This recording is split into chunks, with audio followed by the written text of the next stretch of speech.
बताएंगे कासगंज। जी हाँ, दरअसल बेटे ने डिप्रेशन में लगा ली फांसी। अल्ताफ के पिता बोले जो हमने कहा था, दरअसल वो पुलिस ने जबरन दिलवाया गया था बयान। उस लेटर को लेकर बड़ा खुलासा किया है पिता अल्ताफ के।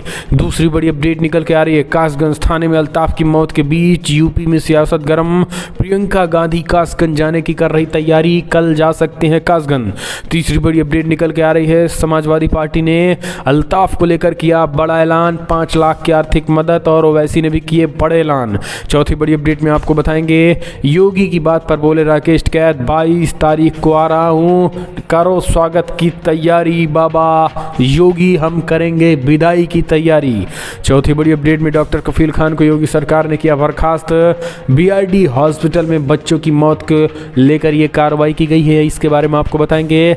अगली अपडेट में बताएंगे, गुजरात दंगे पे सुप्रीम कोर्ट में जाकिया जाफरी का बड़ा स्टेटमेंट निकल के आया और कार सेवकों के शव को घुमाकर तैयार की गई थी हिंसा की जमीन, कई बड़े खुलासे किए हैं, इसके बारे में आपको बताएंगे। असम के मुख्यमंत्री हेमंत बिश्व शर्मा बुरे फंसे हैं दोस्तों। चुनाव से पहले उन्होंने भड़काया था हिंसा, दंगा भड़काने की थी कोशिश, कहा मुस्लिम तैयार कर रहे हैं जैविक हमले की तैयारी, उनके फेसबुक रिपोर्ट से जिक्र हुआ है, बड़ा खुलासा हुआ है। तो दोस्तों एक एक करके आपको बताएंगे, लेकिन उससे पहले एक छोटा सा निवेदन, अगर आपने चैनल को सब्सक्राइब नहीं किया, पल पल के अपडेट के लिए चैनल को सब्सक्राइब करें। और कैसे सुल्तानपुर में मोदी के रैली की तैयारी हो रही है, जिसमें 2 लाख की भीड़ इकट्ठा करने के लिए लगभग 2000 बसें डीएम ने मांगी है, वायरल हो गई है चिट्ठी, तो बताएंगे। लेकिन उससे पहले एक छोटा सा निवेदन, अगर आपने चैनल को अभी तक सब्सक्राइब नहीं किया तो पल पल के अपडेट के लिए चैनल को सब्सक्राइब करें। दोस्तों दरअसल पहली बड़ी अपडेट निकल के आ रही है, फिलहाल कासगंज बेटे ने डिप्रेशन में लगा ली फांसी। अल्ताफ के पिता बोले पुलिस ने जबरन दिलाया बयान। दोस्तों कासगंज में पुलिस की हिरासत में 22 साल के अल्ताफ की मौत के मामले में नया एंगल सामने आ रहा है। जिस तरीके से पुलिस ने एंगल दिया था, थ्योरी जो दी थी कि उसने अपने टोटी से लगाकर, जैकेट के से लगाकर अपनी जान दे दी थी, फांसी लगा ली थी, लेकिन अब इस मामले में नया मोड़ सामने निकल के आया है। और इसमें कहा गया है, उनके पिता ने एक लेटर जो वायरल हो रहा था जिसमें कहा गया था कि मेरे बेटे ने डिप्रेशन में लगाकर फांसी लगाई।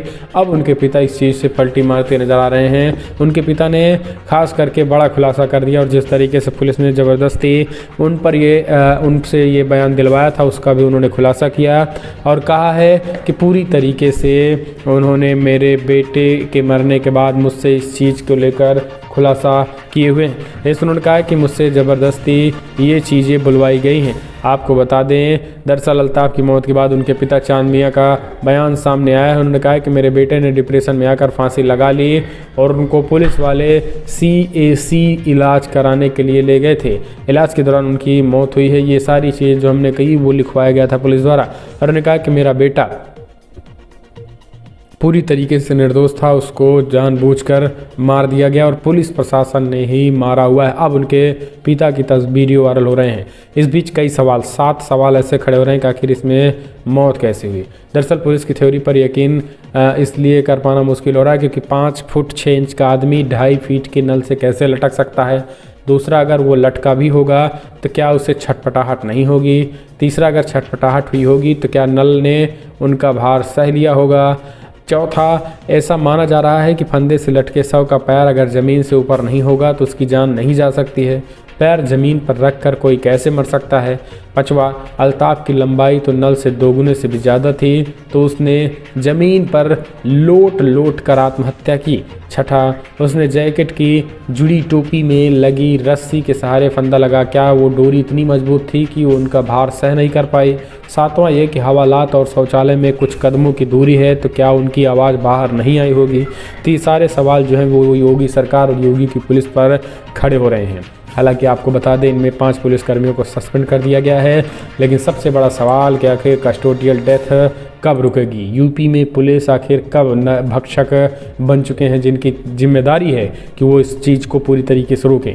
अगली अपडेट, योगी सरकार, योगी की बात पर बोले राकेश टिकैत, 22 तारीख को आ रहे हैं लखनऊ, स्वागत की करो तैयारी।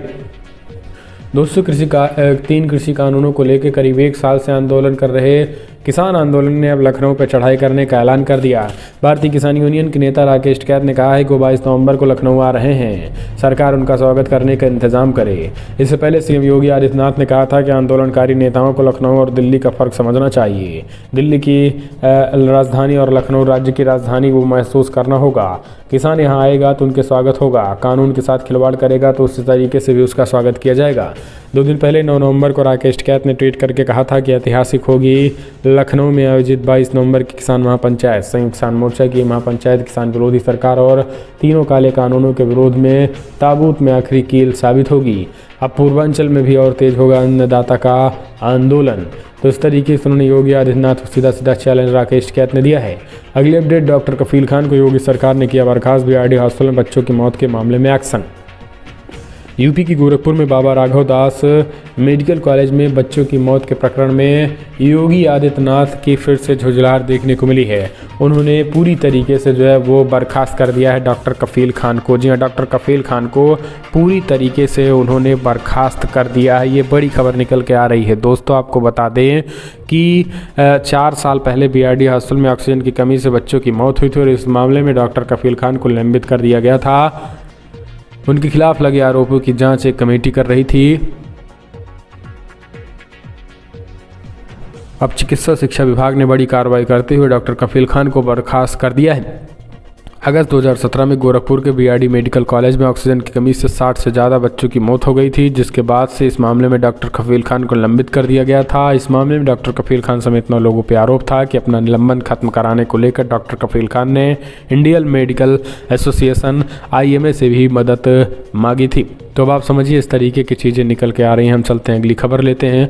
गुजरात दंगे पर सुप्रीम कोर्ट में बोली जाकिया जाफरी, कार सेवकों के शव को घुमाकर तैयार की गई थी हिंसा की जमीन। साल 2002 में गुजरात दंगे के दौरान मारे गए दिवंगत सांसद एहसान जाफरी की पत्नी जाकिया जाफरी ने SIT द्वारा तत्कालीन मुख्यमंत्री नरेंद्र मोदी और अन्य लोगों को दी गई क्लीन चिट के खिलाफ सुप्रीम कोर्ट में याचिका दाखिल की। मामले की सुनवाई के दौरान जाफरी की तरफ से कोर्ट में कहा गया है कि दंगे की भूमिका तब बनाई गई जब हिंसा में मारे गए कार सेवकों के जले शवों को इलाके में घुमाया गया और उनका प्रदर्शन किया गया। आपको बता दें जाकिया जाफरी के साथ the citizen for justice and peace नाम के संगठन ने भी सुप्रीम कोर्ट में याचिका दी। जाकिया जाफरी के वकील कपिल सिब्बल ने कोर्ट में कहा है कि जले हुए शव की तस्वीरें ली गई और उनके जरिए घृणा फैलाने की कोशिश की गई। इस दौरान किसी का भी फ़ोन जब्त नहीं किया गया। इस मामले की सुनवाई justice MM Khanwilkar, justice Dinesh Maheshwari और जस्टिस CT रवि कुमार की बेंच कर रही है।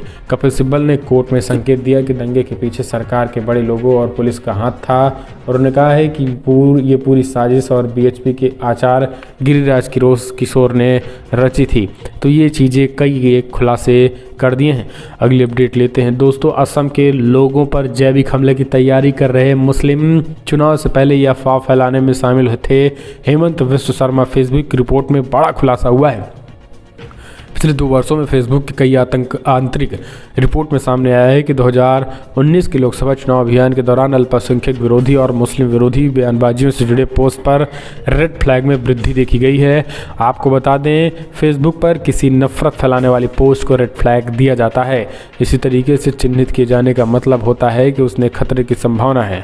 यूँ कहें कि रेड फ्लैग के जरिए लोगों को उनसे बचने का भी संकेत दे दिया जाता है। आपको बता दें एक बड़ी खबर निकल के आ रही है जहाँ पे जुलाई 2020 की एक रिपोर्ट में विशेष रूप से उल्लेख किया गया है कि पिछले 18 महीनों में इस तरीके की पोस्ट की काफ़ी वृद्धि हुई है।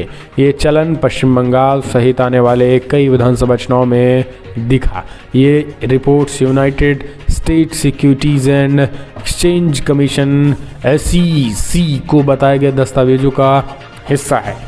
अमेरिकी कांग्रेस द्वारा प्राप्त संशोधित संस्करणों की समीक्षा द इंडियन एक्सप्रेस सहित वैश्विक समाचार संगठन द्वारा की गई है। आपको बता दें कि असम में विधानसभा चुनाव से पहले 2021 में एक आंतरिक रिपोर्ट में दावा किया गया कि मौजूदा असम के CM हेमंत विश्व शर्मा को भी फेसबुक पर भड़का हुआ अफवाहों को फैलाने के लिए चिन्हित रेड फ्लैग किया गया। तो अब आप समझिए कि ये सब जो है दंगाई, फेसबुक पर दंगा कोई गुजरात में कराया है तो कोई असम में करा के मुख्यमंत्री गृहमंत्री बने हैं। हम चलते अगले अपडेट। सलमान खुर्शीद ने कहा कि हिंदुत्व जो है, जो आरएसएस का हिंदुत्व है कट्टर, वो किसी आईएसआई और बोको हराम से कम नहीं है, तब उनके खिलाफ शिकायत दर्ज हो गई। पूर्व केंद्रीय मंत्री और कांग्रेस के वरिष्ठ नेता सलमान खुर्शीद की मुश्किलें बढ़ रही हैं। दरअसल सलमान खुर्शीद हाल ही में किताब प्रकाशित हुई थी। आरोप है कि उन्होंने हिंदुत्व की तुलना आतंकवादी संगठन आईएसआई और बोको हराम से की थी। अब इस किताब को लेकर सुप्रीम कोर्ट के 2 वकीलों ने पुलिस का रुख कर दिया है। सुप्रीम कोर्ट के वकील विनीत जिंदल और विवेक गर्ग पुलिस कमिश्नर के पास शिकायत दर्ज कराई। वकीलों ने अपनी शिकायत में खुर्शीद खिलाफ सुप्रीम कोर्ट की अवमानना और सामाजिक सद्भाव बिगाड़ने की कोशिश का मुकदमा दर्ज कराने की मांग की है। विनीत जिंदल ने आरोप लगाया है कि सलमान खुर्शीद ने हिंदुत्ववादियों की तुलना आतंकी संगठन आईएसआई और बोको हराम जैसे आतंकी संगठनों की जिहादी सोच से कर दी। कांग्रेस नेता सलमान खुर्शीद खिलाफ दर्ज शिकायत में विवेक गर्ग नाम के दिल्ली वकील ने पुलिस कमिश्नर से सामाजिक सद्भाव और शांति भंग करने की कोशिश के लिए ये मामला अनुरोध किया। अगली अपडेट, तो दोस्तों कासगंज जा सकते हैं प्रियंका गांधी और राहुल गांधी बोले यूपी में मानवाधिकार नाम की चीज़ नहीं बची है। दोस्तों कासगंज मामले को लेकर यूपी की राजनीति में उबाल है। पुलिस कस्टडी में मौत के बाद तमाम विपक्षी दल, यूपी पुलिस और योगी आदित्यनाथ सरकार पर हमलावर हैं। समाजवादी पार्टी के मुखिया अखिलेश यादव, एआईएमआईएम चीफ असद ओवैसी इस मामले में यूपी सरकार को पहले ही घेर चुके हैं। आपको बता दें, इस बीच कांग्रेस महासचिव प्रियंका गांधी, कांग्रेस अध्यक्ष राहुल गांधी जो कि कांग्रेस के पूर्व अध्यक्ष हैं, आपको बता दें उन्होंने बड़ा हमला बोला। कांग्रेस राहुल गांधी ने तो कहा है कि फिलहाल क्या यूपी में मानवाधिकार नाम की कोई चीज़ बची है, इस तरीके से उन्होंने सवाल किया है। वहीं प्रियंका गांधी से बड़ी खबर निकल के आ रही है कि प्रियंका गांधी कासगंज कल जा सकती हैं। उन्होंने कहा है कि फिलहाल आकाशगंज में अल्ताफ, आगरा में अरुण वाल्मीकि, सुल्तानपुर में